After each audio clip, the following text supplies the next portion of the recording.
Shalom jemaat yang terkasih di dalam Tuhan. Bersyukur jikalau kita masih diberikan kesempatan untuk bersama-sama beribadah pada pagi hari ini. Mari saya mengajak setiap kita untuk bangkit berdiri. Kita persiapkan hati dan pikiran kita dengan mengambil waktu teduh.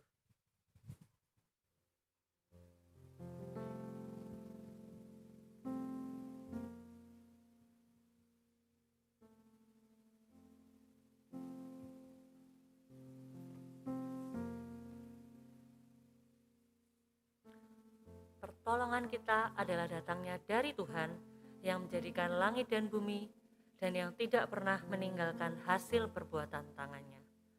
Turunlah atas kita sekalian kasih karunia dan damai sejahtera dari Allah Bapa, Allah Anak, dan Allah Roh Kudus menyertai ibadah kita hari ini.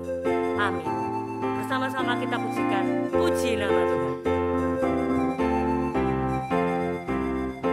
Puji mulia bagi Tuhan Allah Maha Kuasa, mengutus anak tunggalnya mati untuk daku. Puji namanya, puji namanya, puji muliakan namanya. Puji namanya, puji namanya, puji muliakan namanya. Nama Tuhan Maha Tinggi, mulia dan suci, kini duduk di tahtanya, malaikat menyembah. Puji namanya. Puji namanya, puji namanya, puji muliakan namanya. Puji namanya, puji namanya, puji muliakan namanya. Yesus datang ke dunia untuk menyelamatkan setiap kita yang berdosa. Kita pujikan baitnya yang ketiga. Sahabat orang berdosa datang ke dunia, mati bagi manusia untuk menyelamatkan. Puji namanya, puji namanya, puji muliakan namanya. Puji namanya, puji namanya, puji muliakan namanya. Haleluya. Pujilah Allah dalam tempat kudusnya, pujilah dia dalam cakrawalanya yang kuat. Pujilah dia karena segala keperkasaannya, pujilah dia sesuai dengan kebesarannya yang hebat. Mazmur 150 ayat yang pertama hingga yang kedua. Jemaat dipersilakan untuk duduk kembali. Yesus yang perkasa sanggup untuk menanggung segala dosa kita yang menjadi penghalang kita untuk datang di hadapan Allah. Oleh sebab itu, mari pada saat ini kita datang ke hadapannya sebab kita yakin dan percaya bahwa Ia sanggup untuk melepaskan kita dari jeratan dosa hanya oleh darah Yesus.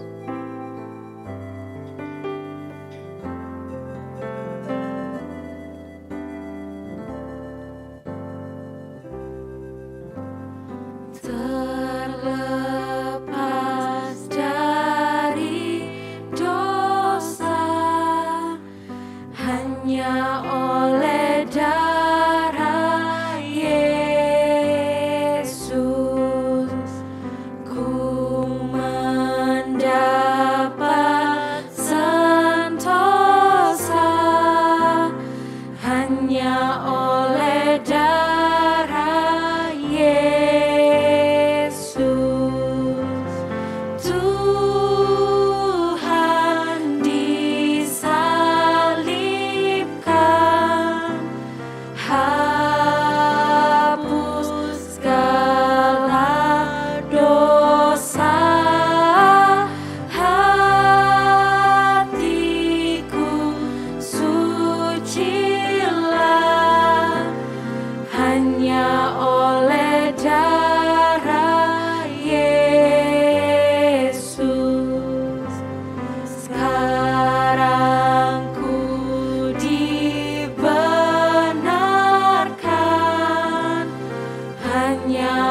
kami, setiap kami yang mau datang ke hadirat-Mu untuk mengakui dosa-dosa kami di hadapan-Mu. Karena hanya Engkau Tuhan yang sanggup untuk menyucikan hati kami, untuk menghapus segala dosa-dosa kami. Saat ini Tuhan, kami datang untuk memohon pengampunan-Mu. Kami percaya bahwa hanya oleh darah Yesus kami akan dimenangkan. Kami bersyukur Tuhan karena darah-Mu telah memberikan kami anugerah yang terindah, yaitu kehidupan yang kekal. Dan kami mau Tuhan terus belajar supaya kehidupan kami bisa menyenangkan hati-Mu. Terima kasih ya Tuhan atas penyertaan-Mu di dalam kehidupan setiap kami. Dalam nama-Mu kami berdoa dan mengucap syukur. Amin. Jemaat saya undang untuk bangkit berdiri. Firman Tuhan di dalam Markus pasalnya yang kelima ayatnya yang ke-30 dan 34 berbunyi demikian. Pada ketika itu juga Yesus mengetahui bahwa ada tenaga yang keluar dari dirinya. Lalu ia berpaling di tengah orang banyak dan bertanya, "Siapa yang menjamah jubahku?" Maka katanya kepada perempuan itu, "Hai anakku, imanmu telah menyelamatkan engkau." Karena kekuasaannya, karena keperkasaannya, ia sanggup untuk menyembuhkan seorang perempuan yang sudah sakit selama 12 tahun. Bukan hanya sakit fisik, tetapi juga sakit yang digerogoti oleh dosa, sanggup ia sembuhkan. Oleh karena itu, mari kita hidup sesuai dengan yang Tuhan kehendaki di dalam Yohanes pasalnya yang pertama, ayatnya yang ke-12. Kita akan baca bersama sebanyak 2 kali. Tetapi semua orang yang menerimanya diberinya kuasa supaya menjadi anak-anak Allah, yaitu mereka yang percaya dalam namanya. Tetapi semua orang yang menerimanya diberinya kuasa supaya menjadi anak-anak Allah, yaitu mereka yang percaya dalam namanya. Amin. Jemaat dipersilakan untuk duduk kembali. Allah kita perkasa dan kita semua sebagai anak-anaknya juga diberikan kuasa. Karena hanya Dialah satu-satunya sumber kekuatan kita. Kita pujikan bersama dengan penuh sukacita Allah sumber kuasa. Hanya Kau milikku di surga, tiada yang kuingini di bumi, hanya Kau. Tak kuandalkan kekuatanku, namun yang pasti Kau tetap selamanya Allah sumber kuatku, Allah sumber kuatku, Allah sumber kuatku dan bagianku selamanya, selamanya.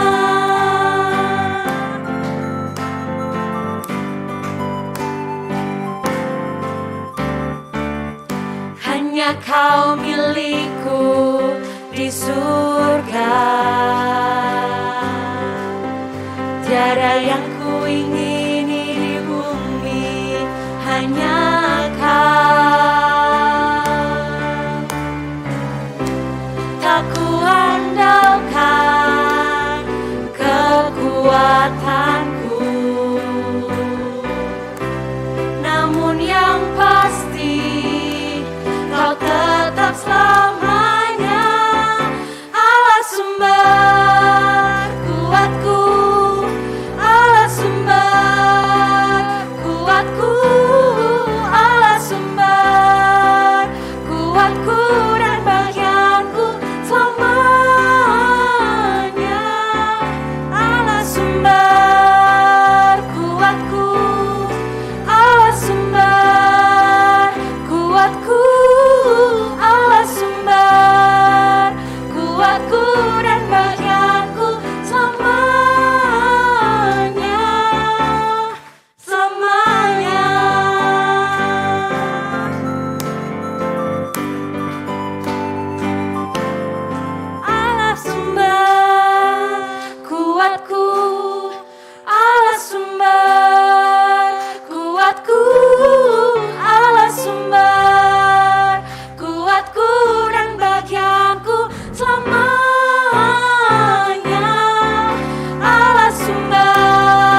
perkasa yang selalu menjadi sumber kekuatan bagi setiap kita.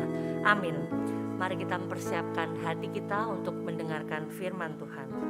Dialah yang terindah dan termanis dalam kehidupan kita, Allah yang besar perkasa, penuh dengan kemuliaan. Kau yang terindah di dalam hidup ini, tiada Allah Tuhan yang seperti Engkau, besar perkasa, penuh kemuliaan. Kau yang termanis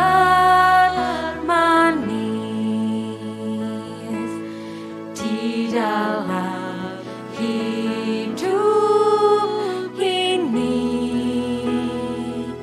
ku cinta Kau lebih dari segalanya, besar kasih setiamu kepadaku. Ku sembah Kau, ya Allahku, ku tinggikan nama-Mu selalu, tiada lutut tak bertelut, menyembah Yesus Tuhan Rajaku. Ku sembah Kau, ya Allahku, ku tinggikan nama-Mu selalu, semua lidah kan mengaku, Engkaulah Yesus Tuhan Rajaku. Kau yang terindah di dalam hidup ini, tiada Allah Tuhan yang seperti Engkau, besar perkasa, penuh kemuliaan. Kau yang termanis di dalam hidup ini, ku cinta Kau lebih dari segalanya, besar kasih setiamu kepadaku. Ku sembah Kau, ya Allahku, ku tinggikan nama-Mu selalu,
Allah kami, Raja kami yang perkasa, yang besar dan mulia.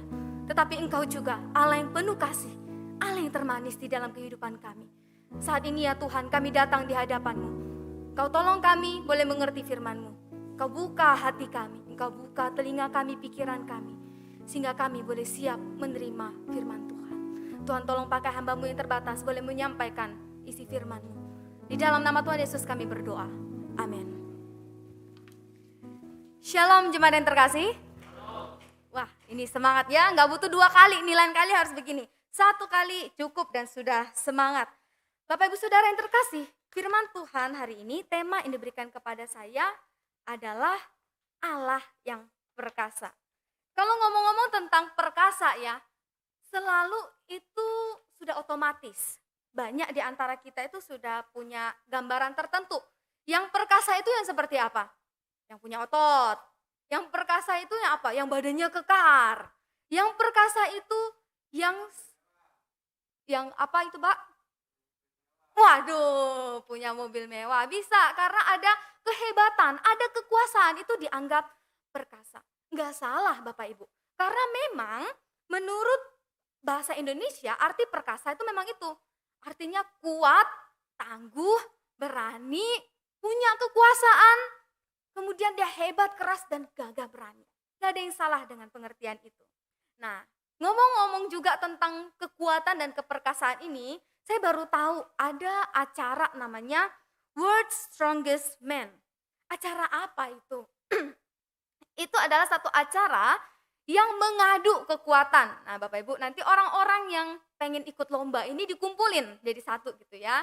Mereka harus menjalankan melewati tantangan dan rintangan tertentu untuk mengadu kekuatan itu. Contohnya apa? Lempar tong. Nah, tongnya berat terus dilempar ke atas begitu ya. Terus ngapain lagi? Angkat beban yang kuat. Jadi mereka diadu di sana. Diadu bukan hanya kekuatannya, tetapi juga kecepatannya. Kenapa? Karena ada banyak orang. Itu kalau mau menang harus kuat, bisa melewati tantangan itu, juga harus cepat supaya bisa menang. Nah, tahun ini acara ini digelar dan pemenangnya adalah Tom Stoltman. Dia menang. Jadi selama tahun 2021, wah, dia akan mendapatkan gelar yang membanggakan. Sebagai manusia yang terkuat di dunia. Bangga sekali. Sampai kapan gelar itu Bapak Ibu Saudara? Sampai ada yang menggulingkan dia, sampai ada yang bisa mengalahkan dia. Kalau tahun depan dia ikut lagi lalu dia menang, ya masih terus begitu.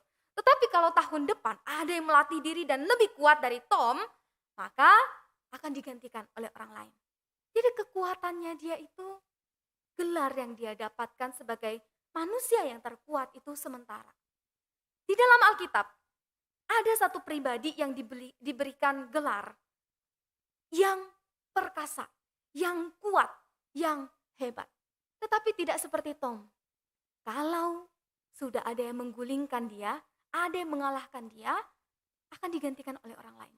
Pribadi ini satu-satunya dan tidak tergantikan. Mari kita buka di dalam Yesaya 9 ayat yang ke-5. Kita buka Yesaya 9 ayat yang ke-5. Bagian Yesaya 9 ini saya harap kalau kita buka Alkitab ya jangan ditutup karena nanti sepanjang firman Tuhan akan terus kita bahas dan beberapa bagian firman Tuhan lainnya. Kita baca bersama-sama Yesaya 9 ayat 5, 2, 3. Sebab seorang anak telah lahir untuk kita, seorang putera telah diberikan untuk kita. Lambang pemerintahan ada di atas bahunya, dan namanya disebutkan orang, penasihat ajaib, Allah yang perkasa, Bapa yang kekal, Raja damai. Amin. Sedemikian pembacaan firman Tuhan kita. Minggu lalu Bapak Ibu, Lose Hendra menjelaskan bahwa Yesaya ini menuliskan satu biografi tentang orang yang belum lahir. Di mana-mana biografi itu orang yang sudah lahir, ada hidupnya gitu ya, baru dicatat. Mungkin sudah umur berapa, 50, 60, kemudian dia punya banyak jasa, ada banyak hal yang dia lakukan baru ditulis. Tapi uniknya, anaknya belum lahir, tapi udah dituliskan. Yang dituliskan apa? Gelar-gelar nama-nama yang akan diberikan kepada anak itu. Apa saja gelar itu? Yang pertama itu penasihat ajaib. Apa maksudnya penasihat ajaib itu? Karena Yesus adalah Allah sejati dan manusia sejati, itulah yang disebut dengan keajaiban. Semua di sini manusia biasa, nggak ada yang berani mengklaim dirinya itu sebagai Allah. Kalaupun berani, mereka bukan Allah. Karena Yesus adalah Allah dan manusia sejati. Segala hikmat, kekayaan, kebijaksanaan, hikmatnya dia itu semua tercatat di dalam hidupnya yang kemudian dibukukan melalui firman Tuhan. Sehingga kenapa disebut penasihat ajaib? Karena hidupnya yang begitu berhikmat itu bisa menasehati setiap hidup kita. Hidup kita kalau mau dicerminkan itu, wah belok ke kiri, belok ke kanan ya. Tetapi kita tahu dari mana kita bisa lurus kembali. Yesus Kristus melalui firman Allah yang akan meluruskan, yang akan mengkalibrasi kembali hidup kita. Kenapa dia sebut dengan penasihat ajaib? Nah hari ini kita akan belajar yang kedua, Allah yang perkasa. Dalam bahasa Ibraninya itu El Gibor. Nah ini terdiri dari dua kata, ada kata El dan Gibor. Kata Gibor itu artinya kuat, besar, perkasa, dan agung. Kata El, nah Bapak Ibu Saudara, minggu lalu juga Los Hendra sudah jelaskan, saya review sedikit. Nama itu sangat penting. Nama itu ada doa, ada harapan, ada supaya kita bisa dipanggil. Yang ini namanya Sarah, yang ini namanya Yesika. Enggak semuanya dipanggil manusia begitu ya. Nama itu satu hal yang sangat penting. Termasuk juga namanya Allah. Allah itu kudus. Bagi orang Israel, Allah itu statusnya yang tertinggi, yang maha kudus itu tidak layak diucapkan oleh mulut manusia yang berdosa. Sehingga mereka memberikan nama atau gelar kepada Allah itu supaya bisa dipanggil, supaya manusia itu tidak berdosa atau bersalah begitu ya ketika mengucapkannya. Seperti Adonai, seperti apalagi El. Nah, El ini ternyata juga bisa dipakai Bapak Ibu untuk bukan Allah, hanya kepada kuasa yang besar. Bisa kepada malaikat atau kepada tuan-tuan istilah terjemahannya. Lalu sekarang gimana kita bisa bedain? El ini dipakai untuk Tuhan atau bukan? Nah, karena yang kita baca itu dari Yesaya, coba kita baca Yesaya 10 ayat 21 ini. Bagian A. Bapak Ibu boleh lihat di sana ya. Saya bacakan ada di layar. Suatu sisa akan kembali, sisa Yakub akan bertobat di hadapan Allah yang perkasa. Kenapa El Gibor di dalam Yesaya 9 ayat 5 itu kita yakin kalau itu adalah disebutkan sebagai Allah. Allah yang perkasa itu karena Yesaya juga sendiri di bagiannya yang lain bilang sisanya Yakub ini, sisanya orang Israel akan bertobat. Kalau bertobat tentu kepada Allah. Masa bertobat ke sesama manusia, tetapi kepada Allah. Nah sekarang udah jelas. Yesaya 9 ayat 5 yang kedua, Allah yang perkasa itu benar-benar Allah. Allah yang seperti apa? Allah yang kuat, Allah yang berkuasa, Allah yang besar, Allah yang agung. Sekarang coba kita pikirkan, lalu apa pentingnya supaya kita bisa tahu ini? Apa pentingnya nubuatan Nabi Yesaya yang bilang nanti ada anak yang bakal lahir namanya El Gibor. Allah yang perkasa, apa pentingnya? Kita akan tahu ini penting kalau kita tahu latar belakangnya Bapak Ibu Saudara. Latar belakangnya itu apa?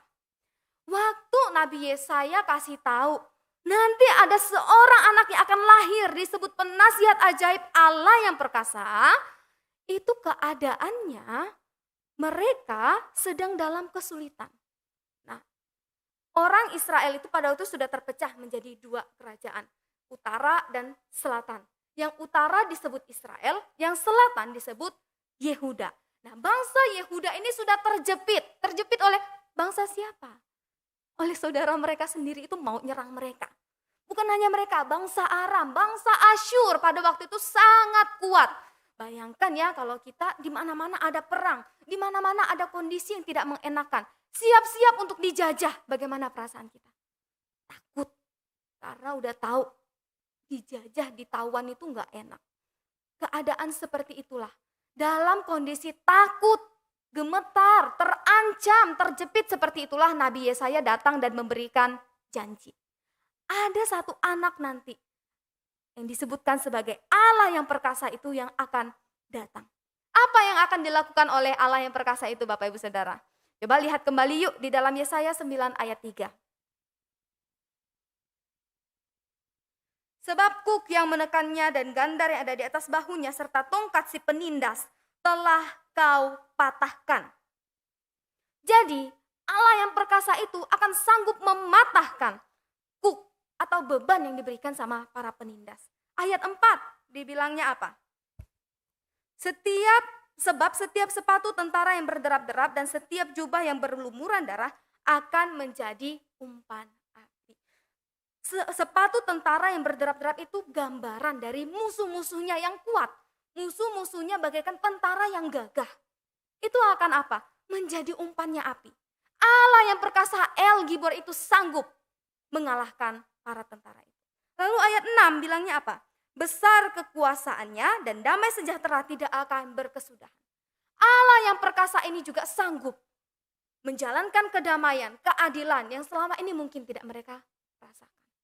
Bayangkan dengan kondisi udah siap mau dijajah, udah siap kondisinya itu kalah, udah siap ditawan sama orang lain. Tetapi Nabi Yesaya datang dengan pengharapan.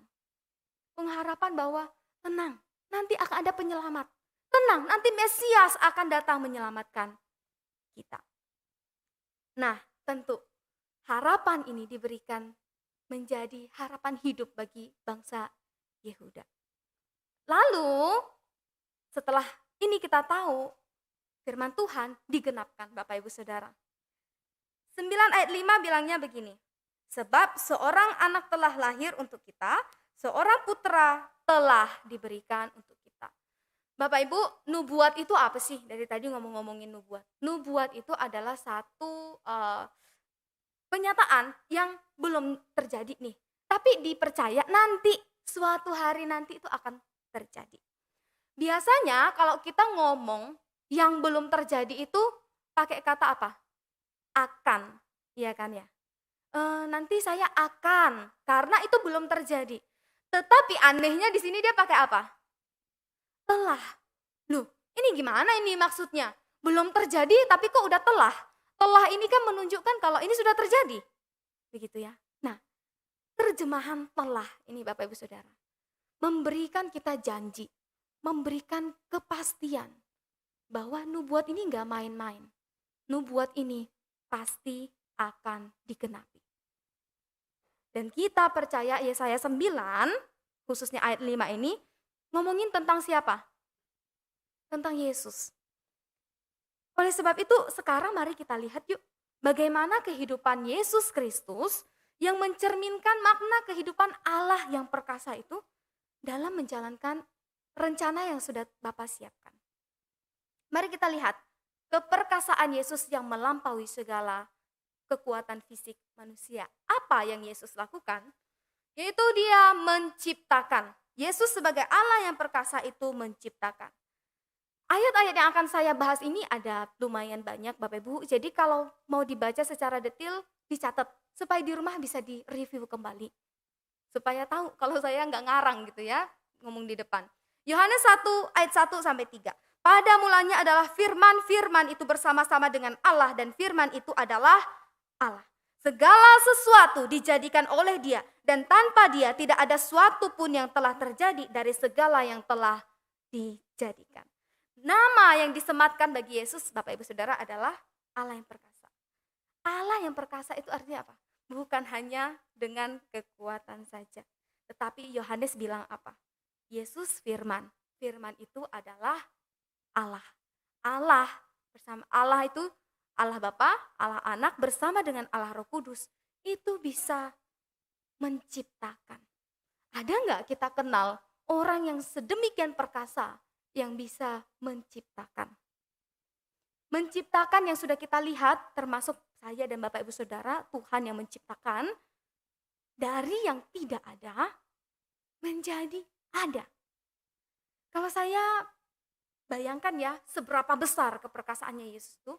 Seperti kanvas kosong, kalau pelukis itu layarnya kosong gitu. kanvasnya, kemudian menjadi satu lukisan yang indah. Hebat bukan? Hebat. Tetapi kehebatannya nggak seberapa. Kenapa? Kanvasnya sudah tersedia, kuasnya sudah tersedia, catnya udah ada. Jadi nggak dari kosong, nggak dari apa-apa bisa bikin lukisan yang bagus. Kemudian para penemu, coba kita lihat, ada banyak penemu yang luar biasa sepanjang sejarah. Seperti siapa? Alessandro Volta, dia nemuin apa? Baterai. Kalau nggak bisa nyalain AC Bapak Ibu Saudara kalau nggak ada baterai. Tapi karena Volta menemukan, kita bisa nyalain AC sekarang. Graham Bell menemukan telepon. Kalau nggak bisa halo-halo sama orang yang jauh, tapi sekarang bisa. Pascal nemuin kalkulator, kayak orang-orang seperti saya nggak pinter hitung ya, kalkulator itu sangat berguna sekarang. Kemudian Galileo nemuin apa? Termometer. Orang kita tahu sakit COVID berapa puluh derajat, taunya dari mana ya? Diukur salah satu suhunya. Dan banyak lagi. Mereka ini disebut sebagai apa Bapak Ibu? Penemu. Makanya istilah yang dipakai penemuan-penemuan dari orang-orang hebat ini. Karena apa? Mereka menemukan, bukan menciptakan. Sehebat-hebatnya manusia itu disebut sebagai penemu. Sedangkan Yesus sebagai Allah yang perkasa itu menciptakan. Dari yang tidak ada menjadi ada. Lalu sekarang apa sih pentingnya bagi saya Bapak Ibu Saudara? Apa pentingnya bagi kita kalau kita tahu Yesus Allah yang perkasa itu juga menciptakan seluruh alam semesta? Apa pentingnya? Ya udah sih biarin aja gitu. Enggak, ini sangat penting buat kita. Allah yang perkasa, yang sanggup menciptakan seluruh alam semesta ini. Dia juga tahu apa yang dia lakukan. Dia tahu apa yang dia ciptakan. Dia tahu apa yang dia kerjakan. Sehingga implikasinya dalam hidup kita, yang bisa kita lakukan dalam kehidupan kita apa? Segala sesuatu yang terjadi di dalam kehidupan kita, sekecil apapun, sedetil apapun, itu Tuhan tahu. Karena semuanya berada di bawah kontrol dia. Dia yang ciptakan, dia yang tahu apa yang sedang dia kerjakan di dalam kehidupan ini. Allah yang perkasa itu sanggup untuk menciptakan. Masa Allah yang perkasa itu juga tidak sanggup untuk memeliharakan? Tentu dia sanggup memeliharakan hidup kita. Amin Bapak Ibu Saudara. Selain menciptakan apa yang dia lakukan? Tuhan Yesus tuh bisa menaklukkan. Wah, bukan seperti Pak Hasan menaklukkan hati Bu Susanti, bukan ya. Tapi menaklukkan apa saja ini? Yang pertama menaklukkan alam. Saya sudah cantumkan ayatnya di sana. Markus 4 ayat 39. Ia pun bangun, menghardik angin itu dan berkata kepada danau itu, diam, tenanglah. Lalu angin itu reda dan danau itu menjadi teduh sekali. Yesus bukan manusia biasa, Bapak Ibu Saudara. Betul, dia manusia 100%, tetapi dia juga Allah 100%. Sehingga alam pun takluk sama Tuhan Yesus. Bagian firman Tuhan yang kita baca ini cuplikan ayat dari satu kisah di mana Yesus dan murid-muridnya berada di dalam satu perahu. Ketika itu angin ribut datang. Angin ribut itu tentu membuat air itu bergoncang dengan sangat besar. Tapi Yesus sedang ngapain? Tuhan Yesus sedang tidur. Lalu kata murid-muridnya apa? Guru bangun, kita udah mau binasa ini. Bisa-bisanya Tuhan Yesus tidur ya, kita udah mau mati begini, Tuhan Yesus masih tidur. Lalu akhirnya Tuhan Yesus bangun dan hanya bilang, diam, tenanglah. Bapak Ibu Saudara, murid-murid Tuhan Yesus itu beberapa di antaranya adalah nelayan.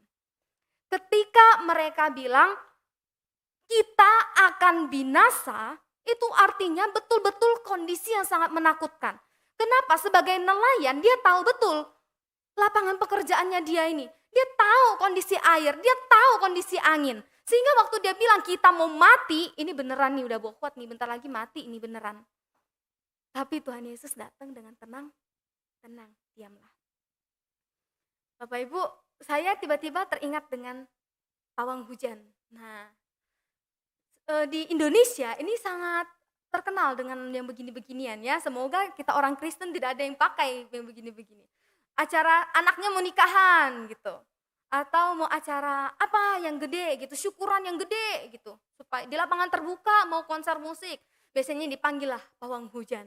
Tujuannya apa? Supaya mengusir hujannya ini datang lain hari aja ya. Seperti supaya bisa acaranya berjalan dengan baik. Tetapi apakah pawang hujan ini selalu berhasil 100%? Tidak, pasti ada gagalnya. Pawang hujan aja yang begitu dipercayai orang itu, ada gagalnya loh. Tapi Allah kita yang perkasa, Yesus Kristus itu tidak pernah gagal. Karena bahkan alam pun akan takluk kepada Dia. Bapak Ibu Saudara, selain menaklukkan alam, apalagi yang bisa ditaklukkan oleh Tuhan Yesus, yaitu penyakit. Kita baca di dalam Markus 5 ayat 28.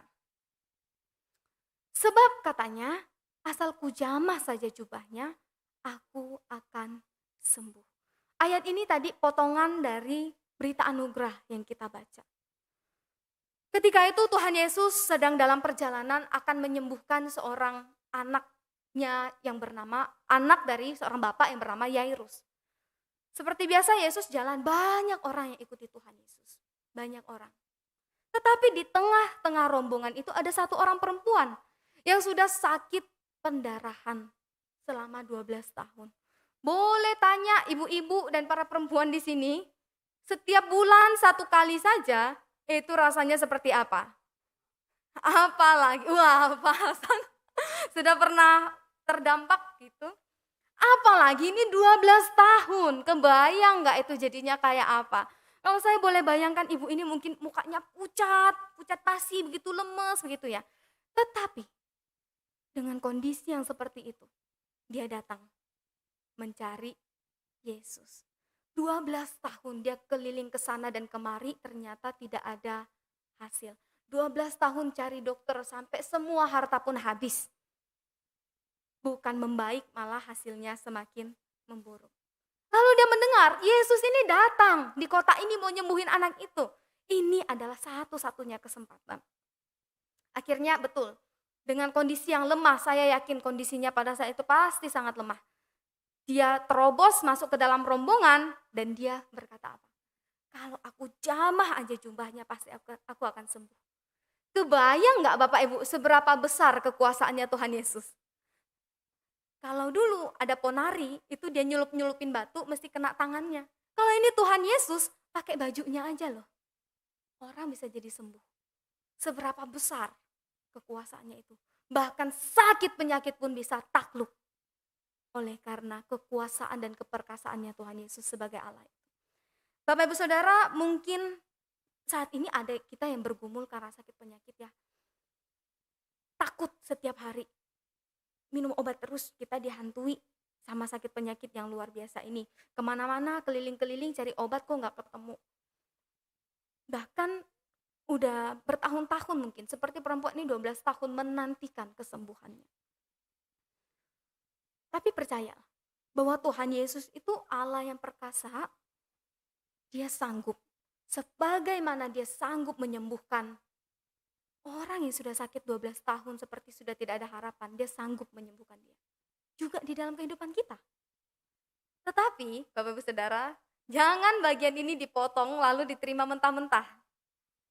Jangan ini menjadi alasan kita, Tuhan, Engkau kan Allah yang perkasa. Kenapa Engkau membiarkan aku di dalam penyakit ini selama bertahun-tahun?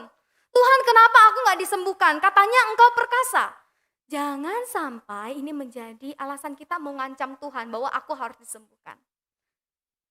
Bapak Ibu ingat kisah Lazarus? Lazarus itu bahkan dalam tanda kutip sengaja Tuhan Yesus biarkan sampai dia mati. Tujuannya apa? Nama Tuhan itu hendak dimuliakan dan dinyatakan. Demikian pula dengan kehidupan kita Bapak Ibu Saudara. Kalau kita disembuhkan, kita bersyukur karena Allah yang perkasa itu menyembuhkan segala penyakit kita. Tetapi jika tidak, percayalah bahwa ada satu hal yang sedang Tuhan hendak nyatakan di dalam hidup kita. Yaitu di dalam segala situasi dan kondisi kemuliaan Tuhan harus dinyatakan. Ingatlah bahwa Allah yang perkasa itu sanggup mengusir segala macam penyakit dan dia tahu apa yang terbaik buat kita. Selain menaklukkan alam dan penyakit, apa yang sanggup dia taklukkan Bapak Ibu Saudara? Yaitu kuasa. Kuasa seperti apa? Markus 5 ayat 9 dan 10. Kemudian dia bertanya kepada orang itu, siapa namamu? Jawabnya, namaku Legion, sebab kami sangat banyak. Ia memohon dengan sangat supaya Yesus Jangan mengusir roh-roh itu keluar dari daerah itu. Saya tahu dan mungkin sebagian di antara kita itu yakin ada kuasa di luar yang kelihatan. Ada satu kuasa-kuasa, misalnya kuasa kegelapan yang kita tidak bisa lihat. Saya yakin kita percaya ada, itu ada. Tetapi yang harus lebih kita percayai adalah bahwa kuasa Yesus Allah yang perkasa itu jauh melebihi kuasa-kuasa itu. Kuasa Yesus jauh lebih besar. Seperti bagian firman Tuhan yang kita baca ini. Ketika itu ada seorang yang sudah kerasukan setan, namanya Legion. Artinya sangat banyak, bukan satu lagi tapi banyak sekali. Apa saja yang dilakukan kuasa jahat itu terhadap manusia itu? Saya bacakan Markus 5 ayat 4 dan 5. Karena sudah sering ia dibelenggu dengan rantai, tetapi rantainya diputuskannya dan belenggunya dimusnahkannya. Sehingga tidak ada seorang pun yang cukup kuat untuk menjinakkannya. Siang malam ia berkeliaran di pekuburan dan di bukit-bukit sambil berteriak-teriak dan memukuli dirinya dengan batu. Roh jahat ini udah sangat banyak, sangat kuat. Sampai orang-orang udah gak sanggup ngatasin. Bukan hanya itu, dia juga melukai tubuh yang dipakai sama si roh jahat itu. Kemudian Tuhan Yesus datang, Tuhan Yesus usir dia ke babi-babi, 2000 ekor babi. Sebab nyawa satu orang ini jauh lebih berharga daripada 2000 ekor babi yang pada waktu itu menjadi mata pencaharian yang besar bagi masyarakat. Artinya apa Bapak Ibu Saudara? Kuasa Yesus itu jauh besar, lebih besar dibandingkan kuasa-kuasa yang ada. Saat ini Bapak Ibu, adakah di antara kita yang dihantui oleh kuasa-kuasa yang mungkin yang membuat kita menjadi takut? Kita boleh percaya itu ada, tetapi kita harus lebih percaya dan harus lebih yakin lagi bahwa kuasa Yesus jauh lebih besar untuk setiap kita. Yang terakhir Bapak Ibu Saudara. Yang pertama tadi, Allah yang perkasa itu, Yesus Kristus itu menciptakan. Yang kedua, dia menaklukkan alam, penyakit dan kuasa. Yang ketiga, dia menang atas maut. Lukas 24 ayat 5 sampai 6 berbunyi demikian. Mereka sangat ketakutan dan menundukkan kepala. Tetapi dua orang itu berkata kepada mereka, "Mengapa kamu mencari dia yang hidup di antara orang mati? Ia tidak ada di sini. Ia telah bangkit." Bapak Ibu Saudara, kehidupan kita, di dalam kehidupan kita ada banyak yang kita takuti, bukan? Sebagian orang takut gak bisa makan hari ini. Sebagian orang takut hari ini sakitnya kumat. Sebagian orang lagi takut mati. Ada nggak di sini kita ya yang takut mati ya? Nggak tahu deh mana yang ditakutin, caranya mati atau kematian itu sendiri. Tetapi waktu saya cari tahu, ternyata banyak loh orang yang takut sama kematian. Minimal ada 4 alasan. Yang pertama, dia belum mau meninggalkan apa yang dia rasakan di dalam dunia ini. Ada banyak kenikmatan, ada banyak kesenangan, jadi dia takut mati. Harta yang udah aku kumpulin selama bertahun-tahun ini siapa yang akan menikmati? Kemudian yang kedua, takut karena berpisah dengan orang yang dikasihi untuk selama-lamanya.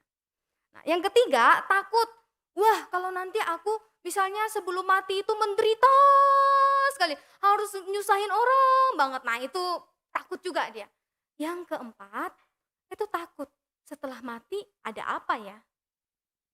Apakah tiba-tiba sudah hilang aja gitu, semuanya selesai atau seperti apa? Karena banyak orang takut mati Bapak Ibu Saudara, tidak ada orang yang punya cita-cita itu mau mati. Betul ya? Kalau ditanya anak kecil, cita-citanya apa Aldo? Senyum pula ditanya cita-citanya apa. Mau jadi dokter, mau jadi pilot, mau jadi musisi, mau jadi arsitek begitu ya. Selalu ada cita-cita. Tetapi anehnya, Yesus datang untuk menghadapi kematian itu dengan sengaja. Karena kita semua memang mati akibat dosa. Yesus datang ke dalam dunia dengan sengaja untuk menghadapi kematian itu, Bapak Ibu Saudara. Orang paling kuat di dunia seperti Tom Stoltman, Dan kita semua pasti suatu hari nanti akan mati. Dan Yesus sebagai manusia, dia juga mati. Tetapi ada yang berbeda. Berbeda. Karena dia bukan hanya manusia, tetapi dia juga Allah yang perkasa. Sehingga maut yang tidak bisa ditolak oleh semua orang, itu juga dapat ia kalahkan. Yesus menang atas maut. Kita tahu semua itu. Kita mengingatnya setiap kali di masa Paskah. Yesus menang atas maut. Ketika seorang itu disebut menang, Bapak Ibu, kapan? Kapan seseorang itu disebut menang? Ketika minimal ada dua belah pihak yang saling bertanding, saling bertarung. Yang lainnya kalah, yang lainnya menang. Nah, Yesus harus melewati ini, harus melalui proses ini. Bertarung dengan maut, sehingga maut itu dikalahkan, Yesus bangkit dan dia menang atas kematian. Bapak Ibu, Yesus yang menang atas maut ini bukan perkara biasa. Yesus yang menang dari kematian ini bukan perkara yang biasa-biasa saja. Sebab mungkin ada banyak orang takut sama mati. Tetapi kita orang yang percaya kepada Tuhan Yesus Kristus seperti apa? Memandang kematian. Kematian bukan lagi hal yang menakutkan, tetapi pintu. Satu tahap pintu yang mana kita akan lewati, di sana kita akan mendapatkan satu kehidupan yang baru. Kehidupan yang baru bersama dengan Kristus yang kekal di sana. Pastor Hendra pernah ngomong ini, kita mati satu kali tetapi kita hidup dua kali. Saat ini kita hidup, nanti kita akan mati. Tetapi ada pengharapan bahwa kita akan hidup kembali. Dari mana pengharapan itu kita dapat? Dari Yesus Kristus yang sudah menang mengalahkan maut itu. Kematian bukan akhir. Bagi setiap orang yang percaya kepada Tuhan Yesus dengan sungguh-sungguh, ingat baik-baik. Kematian itu bukan akhir, melainkan permulaan yang baru untuk menuju kepada kehidupan yang kekal bersama dengan Kristus. Nah, Bapak Ibu, 3 poin ini ya. Tadi kita belajar Tuhan sebagai Allah yang perkasa itu menciptakan, menaklukkan, dan dia menang atas maut. Tapi, kalau kita lihat kehidupannya Yesus, Bapak Ibu Saudara, apakah dia seperti Tom? Badannya besar gitu ya. Ikut perang, gagah perkasa. Kita justru lihat Tuhan Yesus sering menyatakan dirinya justru dalam belas kasihan, kelemah lembutan, bukan di dalam keperkasaan dan peperangan. Kalau kita bandingkan dengan raja-raja di dunia ya, waduh, Tuhan Yesusnya tidak tampak di sana. Kalau kita lihat raja-raja yang di dunia, selalu dia gelarnya raja apa? Pakai pakaian yang mewah, pakai kendaraan yang mewah, naik kuda untuk berperang dan segala macam. Kalau kita lihat Yesus, kok enggak ya? Apakah Tuhan Yesus layak disebut sebagai Allah yang perkasa? Bapak Ibu Saudara, Tuhan Yesus justru menyatakan keperkasaannya bukan di dalam peperangan, tetapi melalui pengorbanan. Ingat baik-baik ini ya, Tuhan Yesus menyatakan keperkasaannya bukan dengan peperangan, tetapi dengan pengorbanan. Pengorbanan yang sangat nyata yang kita lihat melalui peristiwa Natal nanti yang akan kita rayakan. Allah yang perkasa itu dia punya semua, Bapak Ibu Saudara. Dia yang menciptakan kok apa yang ada ini. Tetapi dia rela lahir jadi manusia yang biasa. Sama seperti saya dan Bapak Ibu Saudara. Dengan tujuan apa? Untuk menanggung setiap kesalahan dan dosa-dosanya kita. Dosa-dosa yang paling keji pun sanggup dia selesaikan. Sebab dia adalah Allah yang perkasa. Bapak Ibu, orang yang menggenapi janji nubuatan Yesaya, Allah yang perkasa itu harus seorang Allah. Kenapa? Karena Mesias itu nggak bisa lebih rendah dari Allah. Dia harus menebus umat manusia, mengalahkan kematian dan dosa, dan menang atas maut. Dia harus bisa menyelamatkan. Dan hal itu semua kita lihat di dalam Yesus Kristus sebagai Allah yang perkasa. Terakhir, Bapak Ibu Saudara, ayat petunjuk hidup baru tadi kita baca di dalam Yohanes 1 ayat 12. Tetapi semua orang yang menerimanya diberinya kuasa supaya menjadi anak-anak Allah, yaitu mereka yang percaya di dalam namanya. Saya bacakan sekali lagi ya. Tetapi semua orang yang menerimanya diberinya kuasa supaya menjadi anak-anak Allah, yaitu mereka yang percaya dalam namanya. Setiap orang yang percaya dengan sungguh-sungguh kepada Allah yang perkasa itu dibilang sebagai apa? Anak. Anak itu spesial loh Bapak Ibu Saudara. Anak itu istimewa. Ada kesalahan pun percayalah orang tua pasti bisa mengampuni anaknya. Apalagi anak itu menghadapi kesulitan, menghadapi kondisi yang tidak enak. Bapak itu pasti senantiasa hadir, orang tua itu pasti senantiasa hadir untuk menolong anak-anaknya. Saya yakin orang-orang tua yang mengasihi anak-anaknya pasti begitu. Dan kita disebut sebagai anak-anak dari Allah. Allah yang seperti apa? Allah yang perkasa. Bapak kita bukan sembarangan, tetapi Allah yang perkasa. Apa dampaknya di dalam kehidupan kita? Tidak jarang kehidupan kita itu naik turun, lemah, kita merasa tidak berdaya, udah gak ada harapan, putus harapan. Mungkin karena sakit, situasi hidup. Tetapi kita selalu ada pengharapan dan ada kekuatan. Di dalam siapa? Allah yang perkasa itu. Dan kiranya kita semuanya mau menjadi anak-anak Allah yang taat, yang mau bersandar total kepada Allah. Semua sudah diciptakan, masa sih kita masih mau khawatir? Sebab Allah adalah perkasa. Mari kita berdoa. Ya Tuhan, kami bersyukur sebab Engkau Allah yang perkasa, yang penuh dengan kekuatan, penuh dengan kekuasaan. Engkau menciptakan, Engkau menaklukkan, Engkau juga menang atas maut. Nah, hal ini membuat kami memiliki pengharapan akan hidup yang kekal. Ada kekuatan bagi kami untuk menjalani hari-hari kami. Sebab kami pun diberikan kekuatan karena kami adalah anak-anak-Mu. Tuhan tolong kami, senantiasa kami boleh hidup sebagai anak-anak Allah yang bersandar total kepada Allah yang perkasa di dalam kehidupan kami. Bukan dengan kekuatan sendiri, tetapi dengan kekuatan dari Allah yang perkasa itu yang senantiasa memimpin kehidupan kami. Saya bersyukur kepada Tuhan, di dalam nama Tuhan Yesus kami berdoa. Amin. Saya serahkan kepada liturgis.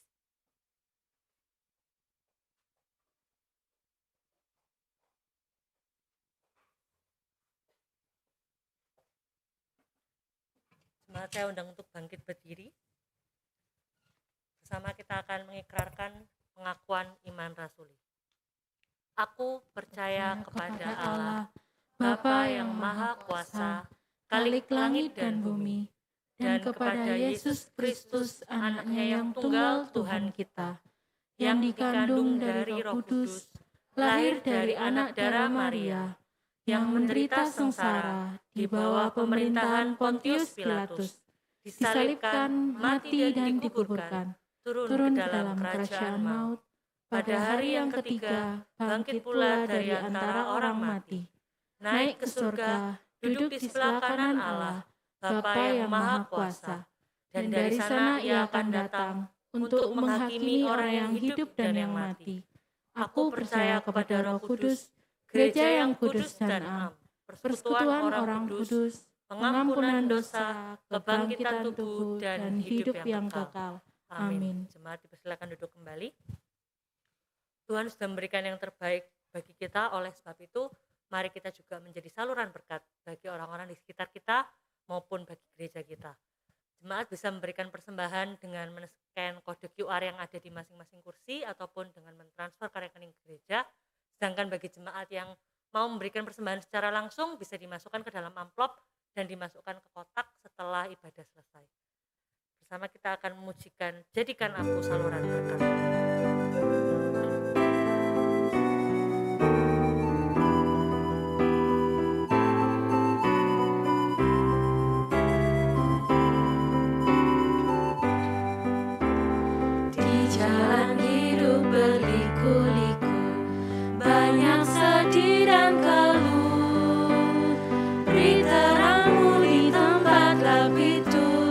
Kirangkanlah yang susah,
bantuanmu di mana perlu.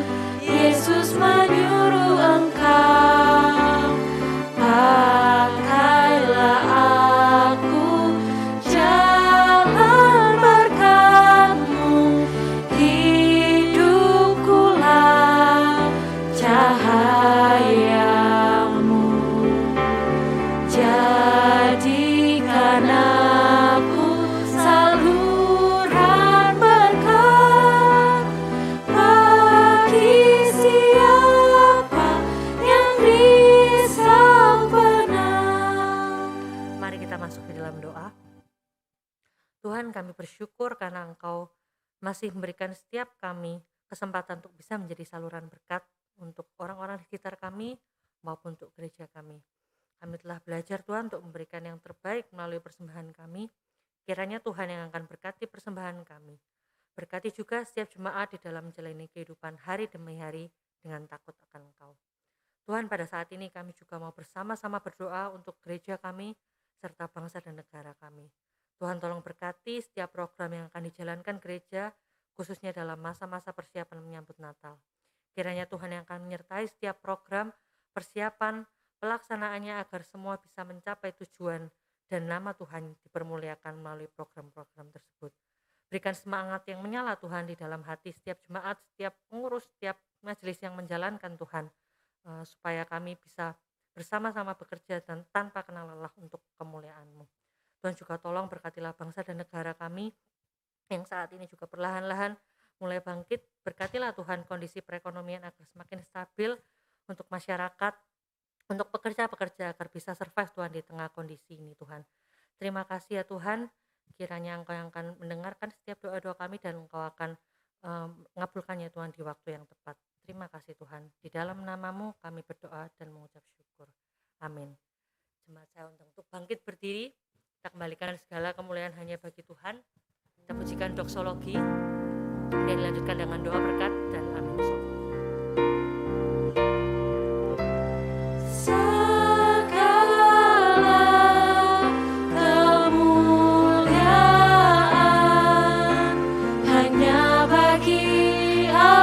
Bapa, Putra dan Roh Kudus, ketiganya yang esa, pohon selamat, sumber berkat.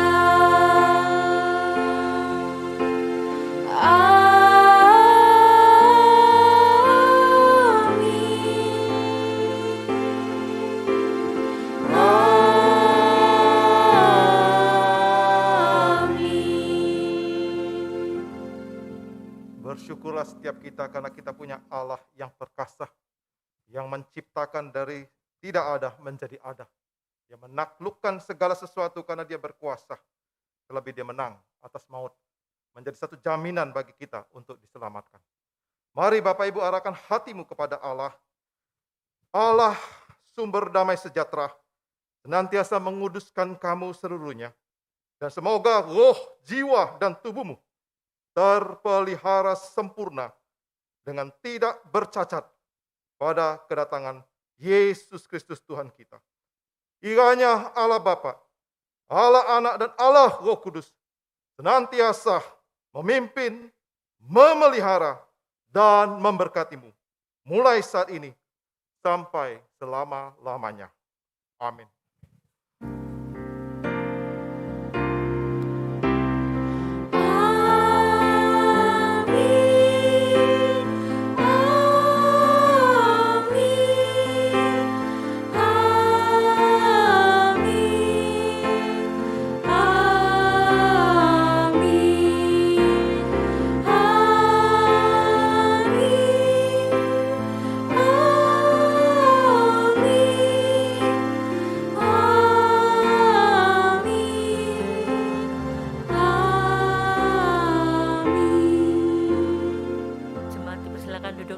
Saat teduh, ibadah selesai, Tuhan Yesus memberkati kita semua.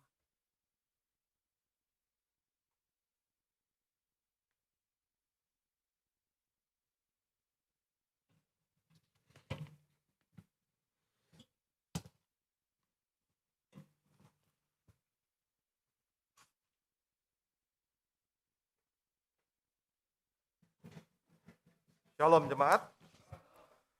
Bersyukur kalau Tuhan memberi kita kesehatan dan kekuatan, dan hari ini kita juga masih bisa beribadah kepada Tuhan. Mari Bapak Ibu, kita tetap setia untuk beribadah kepada Tuhan. Bagi Bapak Ibu juga yang beribadah di rumah, jika rindu untuk bersama-sama beribadah di gereja, silakan bisa bergabung pada minggu yang akan datang ataupun minggu-minggu yang ada di depan. Karena itu Bapak Ibu jangan lupa untuk mendaftar ya. Pendaftaran untuk ibadah di gereja dimulai hari Senin sampai hari Jumat. Silakan Bapak Ibu untuk bisa mendaftar pada ibadah yang akan datang.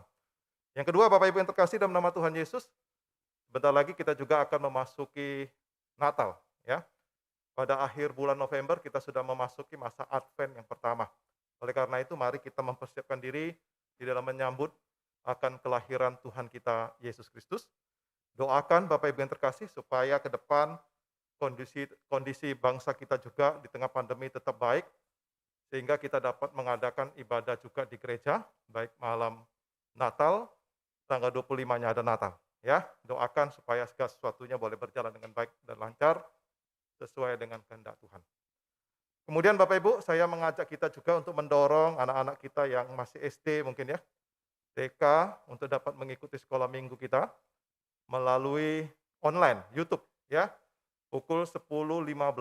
Mari Bapak Ibu anak-anaknya untuk didorong mengikuti ibadah sekolah minggu pukul 10.15. Bagi Bapak Ibu yang punya anak-anak remaja atau cucu sudah remaja ya, pemuda dapat mengikuti ibadah remaja pemuda juga melalui Zoom ya, melalui Zoom pukul 10 pagi ya, pukul 10 pagi setiap minggu. Jadi mari Bapak Ibu dorong anak-anak di tengah-tengah situasi seperti ini harus tetap setia ya, harus tetap beribadah kepada Tuhan. Jangan sampai Bapak Ibu yang terkasih, kondisi seperti ini membuat kita menjadi terlena, membuat kita menjadi malas gitu ya untuk beribadah kepada Tuhan. Sekali lagi, kalau Tuhan mengizinkan kita untuk beribadah, marilah kita dengan bersukacita untuk beribadah menghadap Tuhan. Kemudian bagi Bapak Ibu yang ingin melayani, sekali lagi silakan menghubungi kami ya, baik itu ingin menjadi penyambut tamu dan sebagainya atau singer, silakan. Bapak Ibu dapat menghubungi kontak kami untuk terlibat di dalam pelayanan ya, untuk terlibat di dalam pelayanan. Demikian Bapak Ibu, jika ada di antara Bapak Ibu yang ingin konseling juga dapat menghubungi saya ya, dapat menghubungi WA saya, menginformasikan, nanti kita atur jadwal. Saya kira demikian. Doakan juga hari ini majelis akan rapat khususnya untuk menentukan anggaran program kerja. Ya, doakan supaya Tuhan beri hikmat dan bijaksana supaya program kerja ini juga dapat digunakan untuk pekerjaan Tuhan di gereja kita dengan baik. Amin. Kiranya Tuhan memberkati kita semua. Seperti biasa untuk keluar nanti tolong nomornya urut ya, mulai dari 1, 2 dan seterusnya ya, supaya enggak tabrakan. Terima kasih, Tuhan memberkati.